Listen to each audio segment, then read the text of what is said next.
for 20 long years. I smoked lots of reefer and drank lots of beer.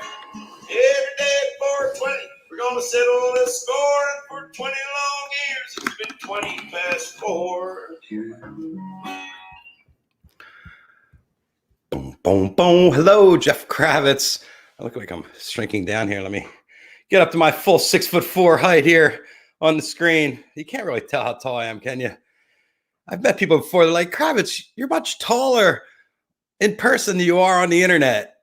And yes, I'm this big on the internet. Anyway, Jeff Kravitz, 420 Live. Welcome to another edition Thursday. We're in February 4th. I hope everybody is in the middle of their winter mode right now. You can see I'm in my winter t-shirt. I got jeans on. It's down to about 66 today here in Los Angeles. So had to wear a jacket to the office. And, you know, I was excited to see the beautiful aerials of Central Park today with all the snow in it. And I know all my friends around the world are wrapped in a winter blanket. And we're in February. So it's going to be a while before we're out. You know, the little guy saw his shadow this week, the little whatever he is, Groundhog's Day, right? Yes. And we're in Groundhog's Day. Not only do we just have it, but every day I feel like I'm coming in and saying, hi, it's Jeff Kravitz, 420 Live. And but today I'm extra excited because, you know, I get to relish and live in the world of PHISH because there's a brand new podcast out right now called Undermine.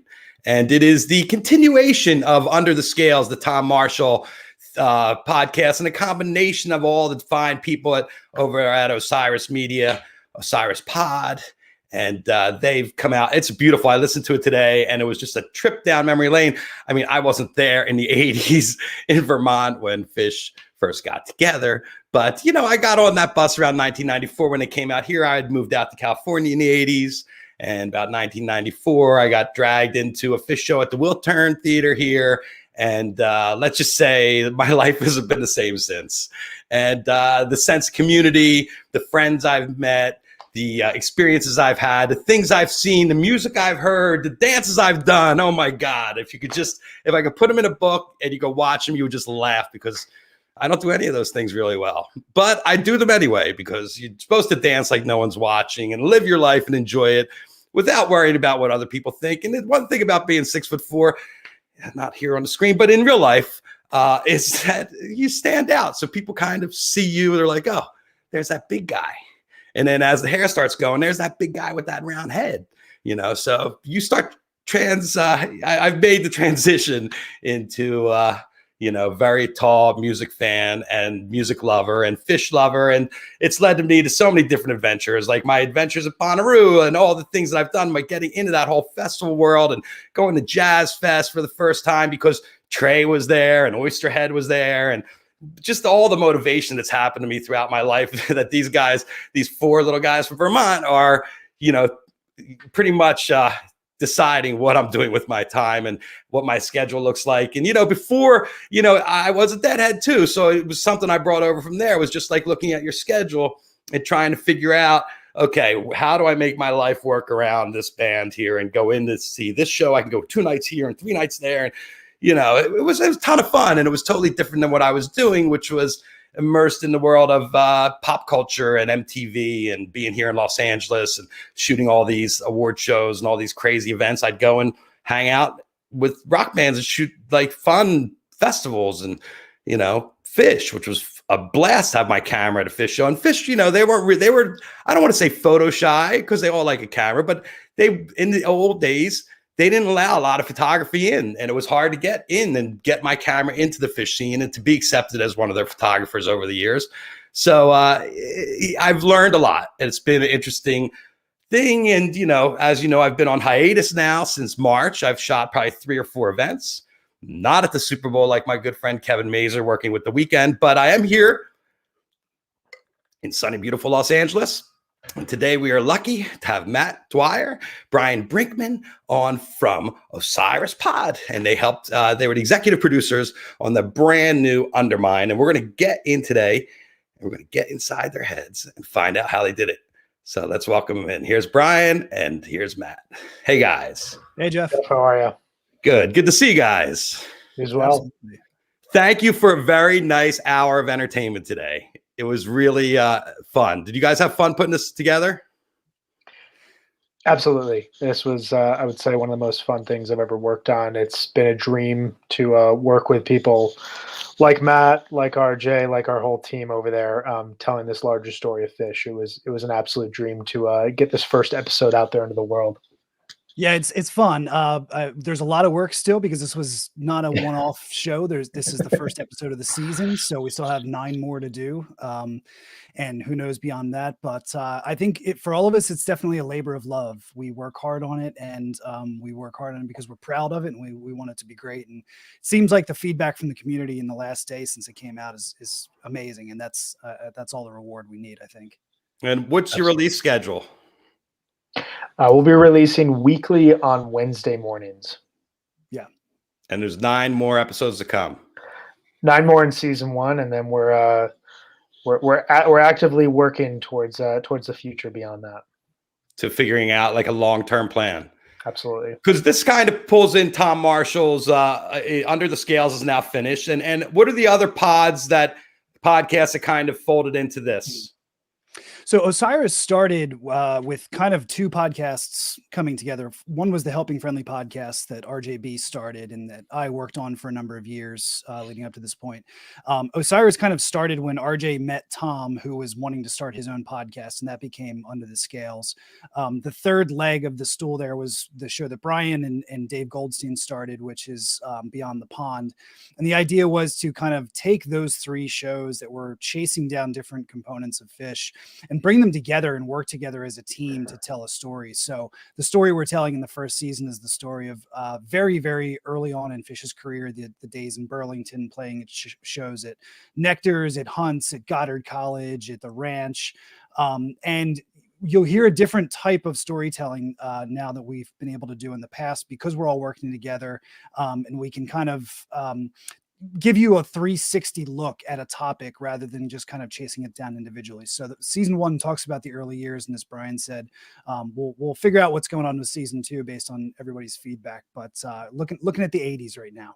Yeah, it's very early on. I mean, I thought it was really funny when you hear people talking about how they wanted to play and they would play a show and everybody would be like, no, we don't want to hear this. We want to dance. Yeah. Yeah, to win some people over. Some of those stories from early on, I mean, it's amazing how people talk about the band the same way that you just did, looking at your schedule, figuring out how you can try to get to as many shows as possible. That was happening early on from fans like Amy Skelton and Billy Rossmessler that we talked about. So it's a phenomenon that's not necessarily new to the Phish universe. Yeah, but back in those days, everybody was driving. Yes. Right? People weren't flying to Phish shows in the 80s, right? I mean, it really wasn't a scene where people were traveling for it yet.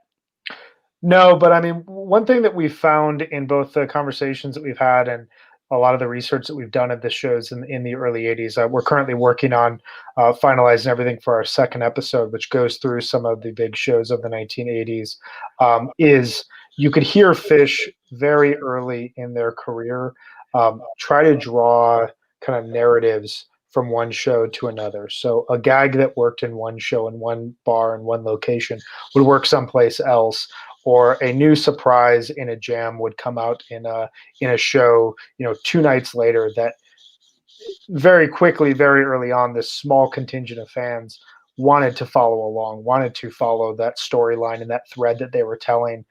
So even though, they're playing in front of, couple dozen people at times in the early to mid 1980s, you're hearing kind of the origins of what would come once they got to the mid 1990s and beyond. Do you get into any of the Grateful Dead kind of, because early on they were kind of doing a lot of Dead covers? Yeah, and it's funny because what the story that is told a lot about Phish now is that they wanted nothing to do with the Grateful Dead and they just kind of wanted to carve their own path. And the fact of the matter is that they were playing a lot of Grateful Dead songs early on. But when we hear from a lot of the folks that were around the scene in that time, they describe it as basically the Deadhead scene at UVM, and all these people coming together. So it really did grow out of that. I think obviously at a certain point by the mid 80s, they wanted to distance themselves, but it really, I guess in the early 80s too, as Amy Skelton described, so many people were listening to new wave and hip hop and punk and things like that, that this little kind of corner of the world of Deadheadism was able to kind of blossom into the PHISH scene in Vermont. Yeah, and musically we've found a number of instances where, like, if you get into a jam, it's very clear you can hear Trey kind of channeling what he was listening to, be it, late 70s, early 80s Grateful Dead, and then where he starts to break out of that. And those moments are really fascinating in terms of him coming into his own as a guitarist and a composer.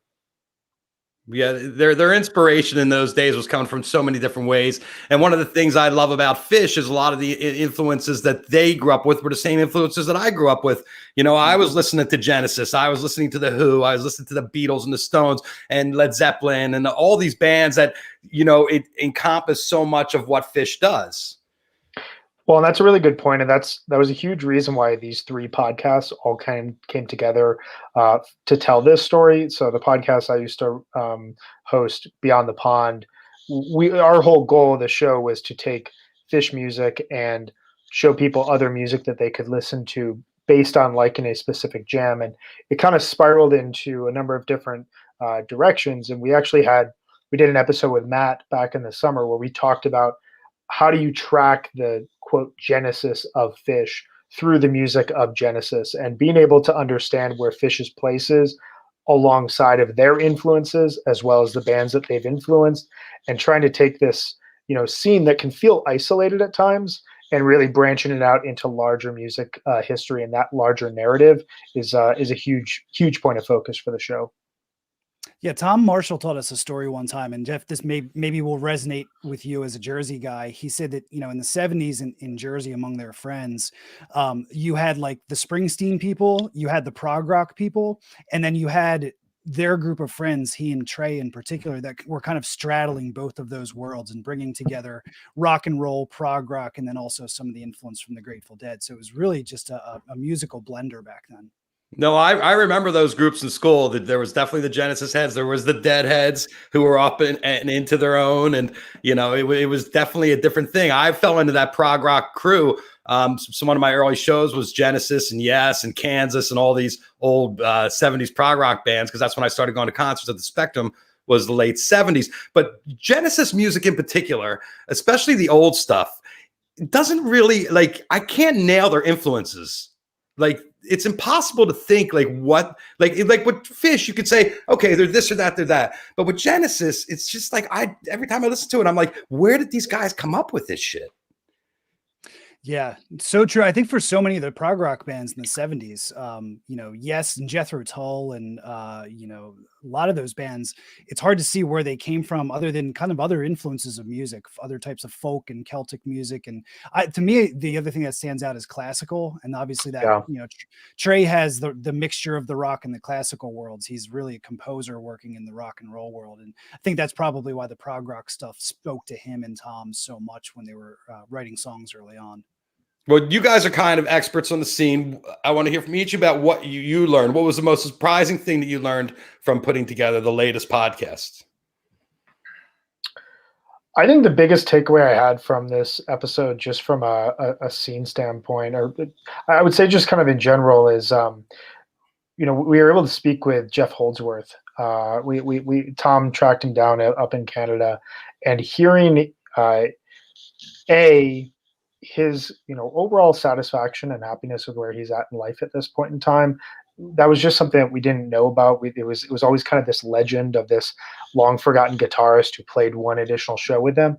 But the way that he, towards the end of the episode, ties together his own path of following, learning more about Christianity and getting further and further into his own spiritual world, but then tying that back to PHISH in this very corporatized, money-driven, capitalistic society, and how important it is that there is this escape for a lot of people that not only is a really fun time and a great place to go and hang out with your friends and blow off some steam, but also when you really dive into the music, when you really dive into the larger history and story of PHISH, there is this spiritual element that a lot of people need, and that to me just drew me back. Being almost a year into quarantine, just over a year since I saw my last concert, like it really drew me back to why we follow this band, why I've seen this band so many times, why I continue to listen to this band, and kind of where that was from the very start of their story. Well, he calls it a religion. Actually, he Yeah. said the PHISH is a religion. Yeah.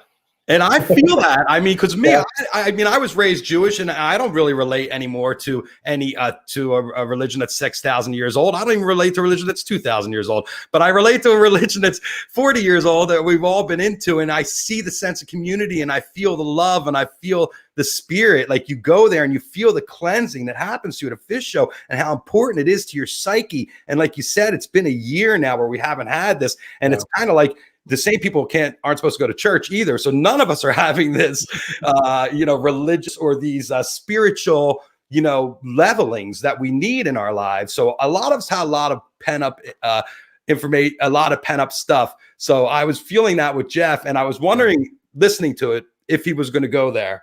And I was really pleased to hear him go there, because religion is a bunch of people getting together, singing these chants, these psalms or whatever they are, these prayers together in a group setting that all have like-minded thought. And when you go to a PHISH show, it's just like being Jewish, or just like being Buddhist, or we're Catholic or Christian, whatever it is. Granted, half of us are tripping our balls off, which isn't happening in church, but Matt, go ahead. What was your big takeaway? Well, and I think that's a good point. I mean, I was very surprised to hear Jeff go there.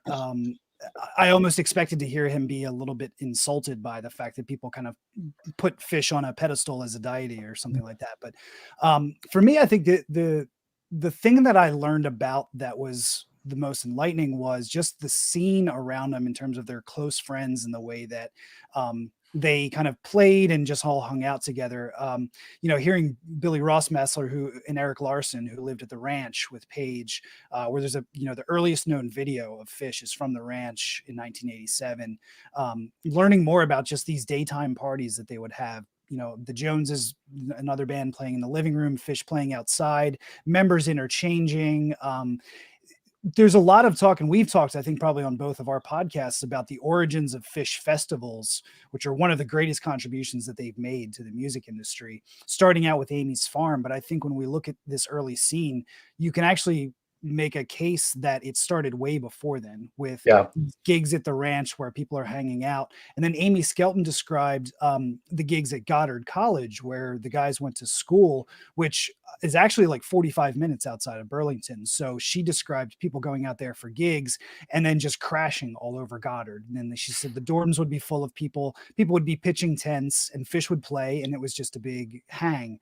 And I think that kind of, planted the early seed for where they would go, building these large scale outdoor festivals up to and including Big Cypress, which is just the all night hang for everybody who can make it.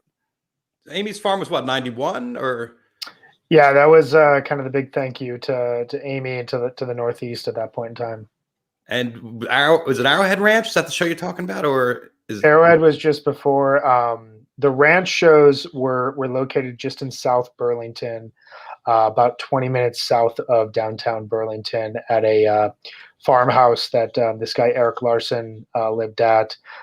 He, in the summer of '87, watched Marley, Trey's dog, and they rewarded him with two gigs there, bookending the summer. And they're just two, specifically the latter one. You hear it, it's a 3-set show, and by the time you get midway through the first set of the show, it kind of gives you that same feeling when like the sun is setting at a festival. You just can imagine hundreds of people there. The band just sounds on. They sound so energized, and that sort of stuff built with Ian's Farm, which was in late 1987 as well. all the way, I think some like the Townsend Family Park shows later in the 80s. Yeah, that was 89, I think, right? 89. And then you get to Amy's Farm.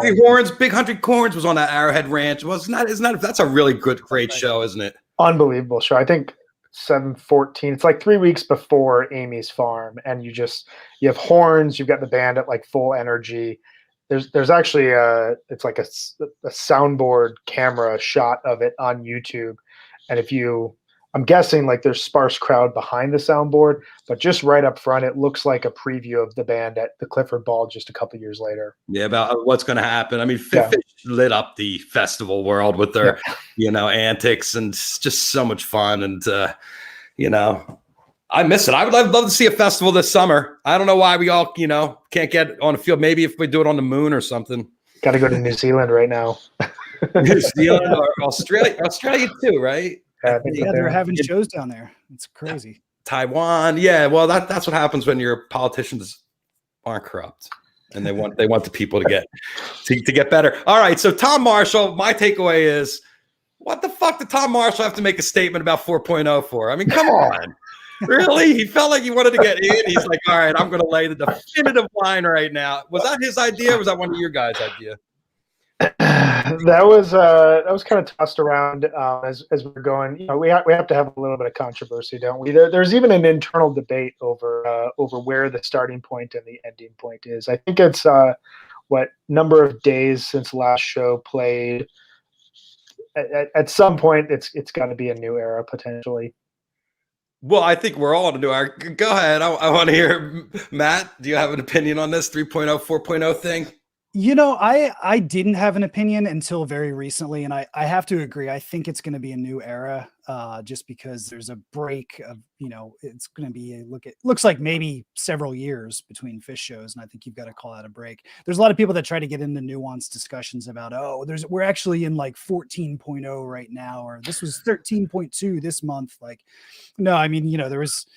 We were all around right when the term 2.0 was created, and it had a specific meaning. So, but I can get down with this being 4.0 coming up. I just so let's break them down. What do you think was the hallmark of the 1.0 errors? Well, so 1.0 ends with the hiatus. Now, I'm not talking about the timing. I'm talking about the band, because what we're talking about now this is a forced hiatus. The other hiatuses were all brought on by the band. This is a thing where the whole world's on hiatus. Every band's on hiatus. Every band's going to be going into a new operating system when this is done. They're going to have to figure out this new paradigm we're going to go into. But I've noticed things musically that happen in 1.0 that don't happen anymore, 2.0 that don't happen anymore, 3.0. So my question is, can you kind of sum up for me what each era was, what it means to you? I mean, 1.0 for me is when the band was their most locked, flying together, just like reading each other's thoughts, like the Blue Angels. Nobody tipped a wing. Everybody was flying in formation. I rarely heard a mistake at a PHISH show until late 1.0. Mm-hmm. Yeah, and so I think that you're absolutely right. That's when they were at their peak. The compositions were amazing. The improvisation was amazing. The wheels started to come off a little bit at the end. I think when you look at 2.0 in terms of highlights or just a description, the composed stuff started getting a little sloppier. They weren't rehearsing it as much, but the trade-off was that the improv was still very strong and very exploratory. You'd see 25 to 35 minute jams on any song on a regular basis in that point. I mean, they'd play Sense and Subtle Sounds for 35 minutes. I mean, you have that kind of stuff happening all the time. Yeah. 3.0, I think, has been more of kind of a reflection of what 1.0 was, without quite the drive to prove themselves. Started out very song oriented, without a lot of improv, trying to get their feet on stage, trying to learn how to play together. They got more and more adventurous, and both the execution of the composed songs as well as the improv has continued to get better and better throughout this era. They're not guys in their 30s anymore, so the playing sounds different, the dexterity is different, but I think that the heart is there in 3.0 in a way that it hasn't been since the late 90s. Yeah. All right, Brian, you have a little opinion there on the different eras?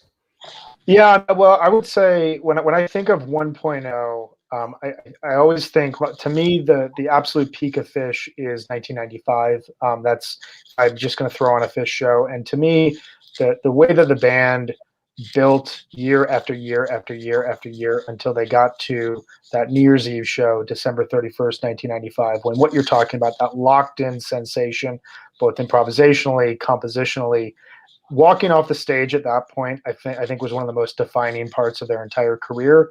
They could have just tried to run it back and they could have been in a groove and, stopped evolving essentially at that point in time. They could have retired and, been a really successful musical act at that point. But the fact that they took a complete left turn, totally reinvented themselves, is what set the table for kind of what Matt was talking about as you get into the late 90s and they're focused more on improvisation. And that really is reflected in 2.0, which that's their middle-aged career. That's their mid 80s, early 90s types of records for your 60s classic rock stars. It's a little weird. It's a little rough around the edges, but there's a lot to dive into. There's a lot to appreciate. And 3.0 has been this period where soul really becomes a part of PHISH, and the idea of these songs that connect with people beyond just the amazement of the composition. The jams have a lot of depth to them. There's a lot of melody that's brought into the jams. And, I think for the band themselves, like Matt said, they're not necessarily out to prove themselves as much right now, but I think that they've really surprised themselves and the audience. I think of Summer 2015. I think of the Baker's Dozen, the Madison Square Garden Tweezer from 2019, where they connect and they have this kind of instinctual communication that's just a result of 30 or 40 years of playing together. Yeah, you feel it. I almost want to argue that 1.0 isn't all 1.0. Because I really think that before they got the funk, they weren't really a dance band. Like going to a PHISH show, you'd be excited and you'd be bouncing a lot, but they hadn't really found that funky, groovy, taking you out. And that stuff, of course, everybody talks about that Denver 97 show, but I kind of think that that's called 1.5 even, where the band starts opening up the music, laying their foot off the pedal, letting everything breathe a little bit more. Because in the beginning, they're jumping on every time there's a space. Someone is jumping in it. They're just so the music is almost so frantic in 93 and 94 that you listen to it sometimes and you're like, wow, I don't know how people dance to this. And I even think songs like David Bowie were written specifically so people couldn't dance to them.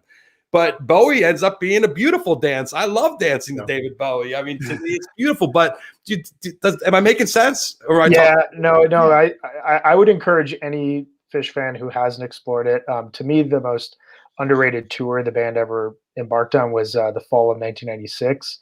And what you're getting at, you can hear the band searching for space and searching for that pocket to jam in. Coming out of the Talking Heads Halloween set, they're still playing in this frenetic, relentless energy that you hear from 92 through 95. But you listen to a set like November 27th, 96 from Seattle. There's a great Down with Disease that's just filled with space, but also has a ton of energy behind it. And you listen to that, go ahead 3 months later to one of their European shows, and you can just hear these baby steps towards Denver, this band that's just breaking themselves down and breaking their sound down in a really fascinating way. And they never had to do that. That's the thing that blows me away. 12/31/95 might be the best concert that they've ever played, and they could have walked off that stage and called it a career and been totally, satisfied as musicians, but they just kept searching for some new sound and some new way to communicate. Yeah, the constant searching and evolution, I think, is one of the most important parts of PHISH. That they've never rested on their laurels. They never found a sound and then just said, okay, let's just do this for the next 30 years, as a lot of bands have done and have gotten very wealthy off of it as well. They were always looking for something new, and that includes, if you look at Fall 96, Brian calls that out as an underrated show, but I think the feeling of a lot of fans and even the band at that time is that they were not progressing. the way that they wanted to, which then leads them to kind of blow the whole machine up in 97 and try to reinvent the sound. The other side of the sword there, though, is while the band keeps evolving, and it's exciting for those of us who are on board to watch that change year after year, there are a lot of fans that have been left by the wayside. I mean, I've talked to people who were seeing shows in 89 and 90, and they say, oh no, you know what, when they got to 93 and they started doing all these experimental jams, that's it. It was over for me. I went to see them nail Fluffhead and nail something like that. I didn't want to go see 30 minutes of Tweezer. Whereas somebody, I think Brian and I are both in the same boat of like, yes, give me the 30-minute Tweezer. I've heard Tweezer 100 times before. Show me what you can do with it.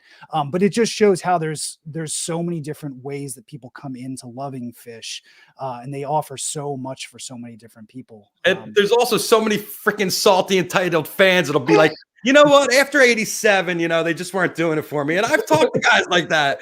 They're like, I was going to UVM, and once I left Nectar's, I was done with them. And I'm like, really? I mean, you don't know how much great music you miss, but everybody sets their level of what's acceptable different, right? And what they can handle. And I get it. It's nice to be that entitled to be like, I just say that PHISH is like, it's an art project that I've just never found the bottom to. It's an obsession I've never found the bottom to. I've never gotten to a point where I'm like, okay, I'm done. I've learned everything. Even going back to tours and shows, be it new stuff that they're playing, but also going back in time, there's always a moment where I'm like, oh wow, I never listened to them from this perspective. That just keeps me going. And to their credit, I think they're really in tune with that as well. And I think that they recognize what they bring to the audience in terms of surprise with each show that they play. And once again, they could make a great living going around playing a cookie cutter PHISH show every night. And here, nearly 40 years into their career, they're not doing it. It's the exact opposite from what they want to do. Well, they have a higher demands inside of them that drives them to this, where they're constantly searching. And I think that that's the beautiful thing about it, is that we're all there while they're searching. And when they hit it, we're there while they hit it. So we're all discovering that gold together. It's all like everybody on one pickaxe trying to find a diamond in a mine, right? And then you find it and everybody's like, we got it. This isn't really the prettiest subject, but it's kind of reality, is the substance abuse that happened with the band and the transfer it made from after the show to before the show, and from never being on stage to on stage, and the deterioration in the musical ability and the ability for the guys to sync up. We saw it a little bit at the end of 1.0 in 99. There was, stuff was a mess. And, these were guys that took everything so serious before that wasn't even a thought what they would do. And I will say that I have been the beneficiary of shows like the Wipeout show, which was, famous, where Trey did a shot and a couple other things before he hit the stage and then just went nuts. So there were times when the substances worked with the music, where it gels and it kind of helps it. And that was kind of 97, 98, I felt was kind of that time. Am I kind of right there? Yeah. I mean, I think that, the challenge during the late 90s, from everything I've read and from everyone I've talked to about it, was this, literal jump from a small kind of cocoon of friends and family and and close friends backstage, and to this arena show that started to look more like something you would have seen or you would have imagined from like the late 70s. And I think that kind of the challenge that the band faced from a personal standpoint there is definitely something that we're interested in. I personally love the 2.0 era. I've said it on this show. I've said it, many times. Like, did you say 2.0 because you broke up there? Oh, sorry. Yeah, I personally love the 2.0 era, 2003, 2004. I think there's a lot of really fascinating music there. There's some of my favorite songs that Tom and Trey wrote on just like a human level come out during that period in time. But it's also conflict, is like personal conflict and kind of emotional conflict is a huge core of it. And I think ultimately, you can look at it a couple of different ways. To me, looking at it now, almost 20 years ago, that period, seeing how the band, recovered themselves as individuals and as a collective unit, and has been able to kind of overcome past personal challenges is such an inspiration. And so I definitely have a lot of interest in better understanding that period and what happened, and that's definitely something that we hope to do at some point. But it's also the other side of the story is how they came out of that. Yeah, it's kind of an age-old story, right? The drugs work until they don't work. Yeah. Trey made a comment in that GQ piece last year about sobriety, about really the essence of, or the origin of all of that being wanting to work harder, wanting and needing a crutch to help them, or at least make them think that they could work harder, that they could do more, that they could play for longer hours and things like that. And it's happened throughout rock and roll since it started. People take substances, they think it helps them, and then it spirals out of control and it's hurting them, and it's doing the exact opposite. When I look at Trey, I mean, he's somebody who has completely turned that around to the point of now, with the Divided Sky Fund and the treatment center that he's going to open, he's going to change so many lives. I mean, the folks that will seek treatment there, their families, their children, the way that he'll be able to stop the cycle of addiction in any families. I mean, talk about making lemonade out of lemons. I mean, he's really poured himself into that. And the community in general, I would say it's kind of interesting to me that, that people have a certain image about PHISH fans. People who aren't PHISH fans have a certain image, when the reality of it is that there's a lot of people in the PHISH community who are in recovery and who have started things like the fellowship and are very open and honest about their struggles.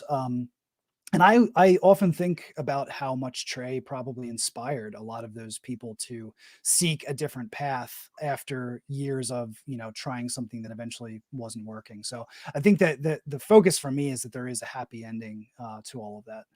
Oh, absolutely. But you also hear the music change with the substances that are coming on stage and when they're doing them. I mean, you definitely hear in the beginning, it was like, okay, after, and then 97, you're like, okay, on, but wow. What the hell? This is really fucking crazy. But then 99, you're like, ugh, it was like, ah.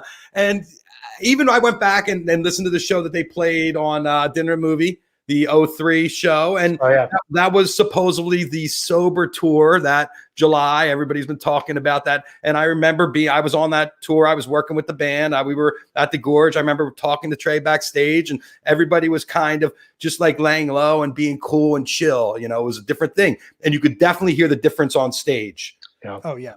For sure. Absolutely. And then conversely, a few months after that, in the show that we mentioned when Jeff Holdsworth came out and played with them on the 20th anniversary tour, when I look at from that point to the end of the 2.0 era, the following summer in 2004, there was a very, very severe driving off the cliff at that point. I mean, those shows were strange. There was a very, very weird mood in the room every night. Of course, the Vegas shows have been Vegas was atrocious. Just a mess. And not bad enough because Kuroda wasn't there too. You had Fenton was the light guy. Kuroda was out, and so the lights weren't working with the show, and the band was a mess. You know what? When Coventry came, I was glad. I was like, this band is a band that needs a rest. They were playing like a band that I don't need to see anymore. And you talk about how you loved every era of PHISH, and I do, but I also remember this, and I also went through it with the Grateful Dead too. And I had these feelings like, oh shit, now I'm with another act where the fucking lead guitarist and the singer has a goddamn heroin problem. I'm like, really? I'm like, how? Why? I mean, but thank God, like you say, that Trey was able to make it to the next level. But after being through with the Dead and seeing Jerry like sleeping on stage on his guitar, and just like the saddest thing ever, those guys bringing Garcia on stage to play when he could barely hold the guitar, I was like, I don't really want to go through this again. And I was kind of like done, just like the band was. We all needed a break, I think. For sure.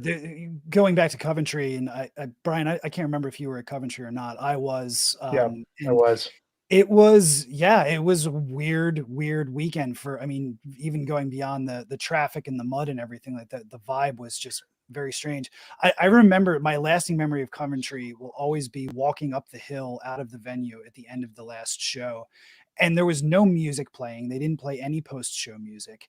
And so all you could hear was people's feet going in and out of that mud, and just like an army walking through the trenches trying to get out. And there was this bright white light ahead of everybody, shining in everybody's eyes, blinding you as you walked up this hill. And everybody was just kind of groaning and moaning, and it was bad. And like, I had a good time that weekend, but I remember feeling at the end of it, like, I just want this to be over. I want to move on with my life. And I'm glad that it came back and it was happy. But I think you're right, Jeff, that it was, things were very, very kind of cosmically wrong at that point. Yeah. On just a personal level, like I was 19 at Coventry, and I remember walking out of it, and very similar to Matt, having this sense of, okay, I'm ready to move on to something else right now. And I basically took the 4 or 5 years of PHISH that I had been listening to and just started going down different rabbit holes and different wormholes. And that became like this next step of listening for me. And it became something that PHISH really provided me as a music fan was, okay, I liked this music. What else would I like that sounds like this? 5 years later, when they came back, I was in I think we were all in very different places in life. The band was very healthy. And I remember, just as, a fan, as a listener, I was ready to embrace it again. And it felt, that feeling that I had wanted to get from a PHISH show that I'd been hearing on tapes that I was collecting when I first got into PHISH suddenly was apparent, in some ways. That joy, the humor, the camaraderie, the like brotherhood that you see on stage was definitely something that was shared in a way that I did not get in my first couple of shows in 2.0. Yeah. And the audience was in a different headspace as well. And I think that's the thing that PHISH did that the Dead never did, was like, there's an alternate reality where the Dead took a break, Jerry got healthy, and they managed to have kind of their golden years together because they fixed some of the problems being the scene as well. I remember coming to the shows at Hampton in 2009 and think about how many people had finished college, had gotten married, had had kids, had started on careers. It was a different, more mature scene. But if we hadn't had that 5-year break, for a lot of people, it may not have gone that way. And I think they gave everybody a gift in terms of getting their lives together, being ready for adulthood, but then having PHISH come back. And, maybe it's a little bit more of a weekend warrior thing right now, but I think we're all better for it. I mean, it was almost like PHISH had their own pandemic. Yeah. That's how I feel now. Like, I'm getting my shit together. I'm getting everything ready. There you all go. the ducks in a row. And when it comes out, forget it. You won't even see it. It is such a gift. I mean, the whole thing is such a gift. The whole history, all of it, the good, the bad, the ugly, it all makes it. And that's the thing about life. We have the positive. We have the things where everything gels. We have the things where things go to shit and where you have to take a break and where you got to get your shit together. And it was interesting to see the guys do it, not once, but twice. Okay, we need another hiatus. I mean, it was so frustrating that 18 months and then into another hiatus. You're just like getting back into the groove, and they're like, oh, no. This didn't work. We're going to have to take another break. And that was just like crazy too, this short hiatus. But we're lucky the guys are here. Whenever I complain to management or any of my friends with the band about how they played that night, they'd look at me and say, Jerry was dead by now. And I'm like, oh, fuck. Good point. Why don't you guys tell us what we have coming up in episode 2? Can you talk about it? Yeah. So what you're going to see throughout the season, as we mentioned, it's kind of a blending of our old podcasts. So on the Helping Friendly podcast, one of the things that we did was look strictly at the music, do a lot of listening, kind of analyzing trends, providing examples. So the next episode is going to be a little bit more like that. We have myself, RJ, Brad, and Jonathan, who we looked at a lot of those early 80s shows. Then we shift back to a little bit more of what Brian and Dave did in Beyond the Pond for an episode. But then we'll kind of weave in these more narrative episodes and interviews and things like that. So they're all going to have a different feel. Each episode's going to be a little bit different and complement all the aspects of the different pods that you've put together. Yeah. So, we had this week was the story. Next week, we're looking more at the music. And then Brian, maybe you can give us a little bit of a preview of episode 3 and what you guys will cover. Yeah, so kind of one of the things that we wanted to do with this season and kind of going forward is to break each season down into sub-seasons, if you will, not to overcomplicate it, but to really look at like one larger theme tell that story through an episode narrated by Tom, and then jump into, as Matt was saying, from an HF Pod standpoint, myself and my co-host David Goldstein, we'll be focusing on a really fantastic Phish jam from the 1980s, from a show that really is representative of this budding scene that was happening in the mid 1980s, and kind of this realization that we're not just playing a show, we're not just a band trying to beg people to listen. We have actual people that are coming from show to show to show and following us along. So what we're going to do is we're going to explore that jam from like a thematic standpoint, as well as talk a bit about the show and what was happening during that period in Phish history. But then we spin that out and we explore 4 other bands that came of age organically in the mid 1980s with their own localized scenes, to really kind of compare and contrast where those bands kind of mirrored Phish and mirrored Phish in terms of how they built an audience, but also stylistically and directionally. Like, some of these bands did not make it out of the 1980s. Why did they not make it out of the 1980s? And why was Phish able to do this? You know, the question that we're really curious about here in this first season is, Phish has no major city, major media marketing attention in 1983, 84, 85. How does a band that nobody really knows about, from a part of the country that nobody thinks about, to go and band for TV, for concerts and whatnot, how did they make it out to the point that by 1993, every year after, they're stepping up theaters to amphitheaters to arenas to these massive festivals that are, bringing in 100,000 people? So trying to answer that question by looking at a couple other bands from the 1980s is something that we're focused on in episode 3. Oh, I think I know how it happened. Because you're talking about the internet, right? Because Phish was one of the first bands that really harnessed the power of the internet. Yeah. Yeah, the message boards, the connection. Deadheads were first, and we just slipped into what they created, kind of, right?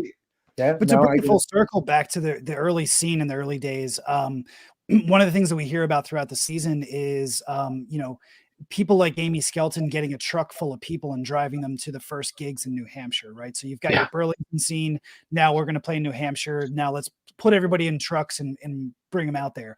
Now, a couple years later, we're going to play the Boston. We're going to get the Paradise, and we're going to run buses down from Burlington, and kind of forcing, even before the internet was around, forcing that scene out into new communities, getting the tape trading going. And then once the internet hits in the early 90s, things kind of explode. Yeah, tape trading was a pain in the ass. I saw the tail end of it, and it was a long waiting game. When you saw that set list that you wanted, and you made the trade, it was like 2 weeks of. Is this ever going to come? Being high as fuck at the end of a show and being like, I need a copy of this tape, and you have to run down to the taper section and find one of the tapers that would actually give you his address. Would you know? Could I not? No. And finally you find the one guy, you'd be like, Damien Crankshank. That's the name of the guy that I met, and I still know him. And that was like 1994. I went up and hit him up for fucking tape, and then he sent it to me. I got it like 6 months later, but I still know Damien. We're still friends. So it's kind of crazy, but that's the way we got music back then. And you would wait 6 months to get a tape. And now, holy crap, by the time you get home, that shit's up. Well, it's interesting to see young fans now who I've had people say to me, why do these guys bring all this equipment to the show and tape when the band's just going to put out the recording 20 minutes after the show anyway? And we can debate the merits of audience tapes versus board tapes and everything like that. But to me, it's interesting to see the difference. When I started going to concerts in the mid 90s, tapers were like the coolest people in the room for exactly what you described. You had to get on their good side, and a lot of times, no, I got too many people on the tree below me. You need to go find somebody else who's gonna buddy you in and give you the B&Ps and stuff. But man, if you got that nice person after a good show and they say, yeah, fine, here's my address, send me some blanks, I'll take care of it for you. That was like gold. Yeah, I've broke down and bought the freaking DAT. And then I'd have to go and find a guy to daisy chain. I had to go to Odie Brothers to get the cable, to go from, because you wanted to have the optical cable that only Odie Brothers made. And you'd have to get your blanks from Terrapin, and you'd have to go down and find a taper to let you daisy chain, because I really needed to decode this music. I mean, one thing about Phish, like even with the show I see now, I need to get it in me by listening to it over and over again where I know it, because it's kind of like, I feel like it changes my DNA in a way. It's kind of strange. Yeah. No, I feel that. And that's something preparing for this season and going back to the mid 1980s, which I've always kind of dabbled with from an interest standpoint. I haven't listened to as extensively as other eras, especially in the upcoming 2 episodes. You're going to hear these origins of the type of music you're talking about that you had to just analyze and listen to over and over and over again, and what the origins are of those jam segments, and where, like, how early in their career, 1984 and 85, where they started actually tapping into that from an improvisational standpoint and compositionally as well. Yeah. I use fishtracks.com to find all those old shows. It's good. Amazing resource. Yeah, I've got the re-listen app on my phone all the time. I mean, who would have thought even 10 years ago that you just have an app on your phone and you can just pull up any show you can think of, any track from any show. I mean, well, re-listen app is basically archive.org, right? That's what somebody told me. It's basically that plus the PHISH in, I think, because PHISH isn't. Yeah, it's tied to PHISH in. But yeah, I'll literally just go to do the dishes or something like that, and on my Sonos system, I can pull up a random Grateful Dead show from their 30-year history and just be like, okay, whatever, I'll just listen to this. Or somebody says, oh, you got to listen to the this 84 Scarlet Fire thing. Like, okay, there it is in my fingertips. It's amazing. Yeah, thank you. God bless technology. At least now we're on the other side of it, and we have PHISH, and hopefully we're gonna have some new PHISH. I mean, I gotta imagine Trey has to be going fucking crazy. Well, I mean, the amount of detail and energy that he put into it. I remember when he announced the Beacon Jams, and I was like, sweet, 8 Fridays of Trey being streamed into my house. I should have thought that he was going to approach it the same way he approached the Baker's Dozen. Set list really thought out, choreography in terms of like, when is this group coming on? When are we playing these songs? How is this going to flow together? I mean, I've got to imagine that side of his brain that just is constantly working and constantly breaking down how to play a show is going insane right now. I think he'll find something to do with the energy. Who knows what it'll be. Well, it's not playing live, and that's really something he's done. But he's short of the hiatus, and even the hiatus, he was finding some way to go out and sit in with Dave Matthews and to do Dave Matthews and Friends tour. I believe he did during one of the hiatuses. Yeah. He always found something to do, some outlet to play. And this is a guy that's not used to being cooped up in a New York City apartment. And man, he's sitting there playing toilet paper rolls and wine glasses. I mean, this shit's hilarious. I love it. But we're all going stir crazy. I mean, I'm going stir crazy. I'm sure you guys are too. But at least something to look forward to. You guys are going to keep us entertained every Wednesday with a brand new edition of Undermine. I mean, I'm excited. I'm really pleased to be part of such an amazing fish loving community. Any thoughts you guys want before I cut you loose? Any thoughts you'd like to impart on our audience? I'm just I'm very grateful today that so many people tuned in. We got so many great comments from listeners over the last day or so. I'm really excited with where we're at. Like Matt said at the top, there's a lot of work that we're continuing to put into this. As I finalize the next 2 episodes right now, as we're shipping those off, in preparing for the next couple of weeks, we're hard at work trying to make this as good of a season as possible, and we really appreciate everyone listening. Great. Yeah, I'll just echo that. I mean, we've got a lot of great feedback. This is just the beginning, so there's a lot of really cool things to come.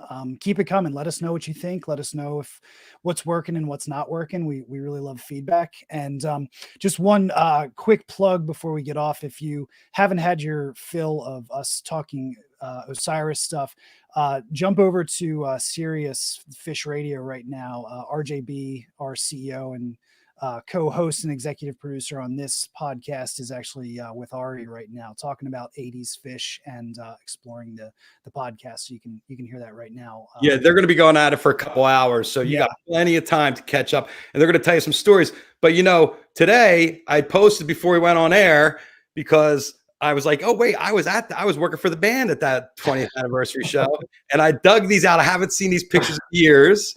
So there's our own hero in the yellow shirt back there, Tom Marshall. And, that's Jeff Holdsworth on the left. And, of course, Trey and Mike. And wait, John Langenstein back there. That Fish security. And here's Tom on stage. I didn't even do you guys remember Tom was on stage that night? I don't even remember that. I don't know that Tom and Jeff remembered that they were both on stage together when we were watching the whole conversation there. But I think they kind of discovered in speaking that they had, passed each other in the night. Although you have evidence that maybe there was a little bit more than passing. Oh yeah, they're on stage together, and it's so funny because I didn't really have much, but I saw this shot and I was like, oh look, there they are on stage together. And here's Trey. Oh man, these are just like so. It's so nice to see, but. What I would curious to know, because I'd like to do a little bit more musical research on how they worked as a 5-piece, because I think it'd be interesting to hear that. What do you guys can you recommend a good show from their 5-piece days? I'm going to go with the 12/1/84 show from Nectar's has the sound quality. It's like as they're taking their first step up from a sound quality standpoint. There's some really great jams in there. Specifically, there's a Cities into a Drums jam, which features numerous members of the band in a drum circle that actually holds up really well 40 years later. I would highly recommend listening to that. 12/1/84. That's a famous show. And here they are backstage. I don't know if this is right after or before. And here's Paige. It looks like Jeff's trying to tell Paige off for taking his gig. And I love this picture here. That's incredible. Yeah. Big smiles. Trey totally into it. I mean, it was really happy. I mean, they did Long Black Veil, right? Wasn't that? Long Cool Woman in a Black Dress. All right. Long Cool Woman in a black dress. Cool Woman, Possum, Camel Walk, and Antelope. And Antelope. So Tom went out there for Antelope then, obviously. Yeah, that's what I had to do. A classic. Well, guys, hold on. Where am I? There I am. All right. Thank you so much for coming on and talking about the new podcast. Everybody check out Undermine. It's free. And you can there's also a subscription service, right? Wasn't there a thing people could sign up for? Yeah, we've been sending that around on social. There's a premium subscription service. We release 3 bonus episodes a season with really cool content. So I'd encourage anyone who's looking for a little bit more information. We're prepping some of those that are going to be fantastic here for this season. Definitely check those out. I know that our social media team has put them out on Instagram as well as Twitter. Great. Well, thanks, guys. I appreciate you coming on 420 Live, and good luck with the other episodes. We will be listening. So if we have any problems, I know who to complain to. Thank you, Jeff. Thanks, Jeff. Thanks for having me. Have a good day. Good luck. There you go. Our team, Osiris Pod. Yes, I love it. Such great guys, smart, informed, know the subject matter. We all know I'm wearing the PHISH shirt that I bought from my first show right here in 1994. I was wearing this backstage, and Adam Wiggin, who was like the merch guy, this is like 99, 98. He's like, Kravitz is wearing bootleg merch. And I'm like, yeah, look right here. It says, where is it? Somewhere on here is the little PHISH merch thing, but that's official. And I still fit in it. How about that? All right, let's talk about my sponsors here. That's right. 420 Live has some sponsors, and they are not on this guest banner list. They are Sinlawn with our synthetic lawn. Sinlawn right now pushing the OG Kush. Synthetic lawn. We like our synthetic drugs here at 420 Live. Not that you can smoke this, but you know what? It's really nice, environmentally friendly in its construction and at your house because it saves a ton of water. Sinlawn on your patio, in your bedroom. If you really want to feel like you live in a park, maybe you want to feel like you live outside, like you're homeless. You just put some Sinlawn down, put a park bench in the corner, sleep on the bench. I guess homeless jokes really aren't funny these days, but you know what, folks? Sinlawn. There's nothing to laugh at. I have it at my house. Saves me a ton of money on water bills. And with all the money I can save, I can make the delicious Grady's Cold Brew Coffee. Yes, that's right. Grady's Cold Brew Coffee. 36 cups. New Orleans style chicory coffee. Doesn't even need sugar. Comes in this very easy store and pour pouch. You get your Grady's Cold Brew right there, Grady'sColdBrew.com. And if you use that 420 Live code, you get 20% off. Yes, you get 20% off the Grady's Cold Brew. That's a nice discount. This will keep you going. You get the bean bags. It's not messy. You throw the bags in. You throw the water in. You drink it up. Actually, you don't even have to pour it out. You got this little thing right here. Grady's Cold Brew. Yes, sir, folks. Thanks for tuning in. Tomorrow, Our friends from Humphreys McGee will be on to preview their shows they're doing up in Nashville this weekend. I believe there might even be one tonight.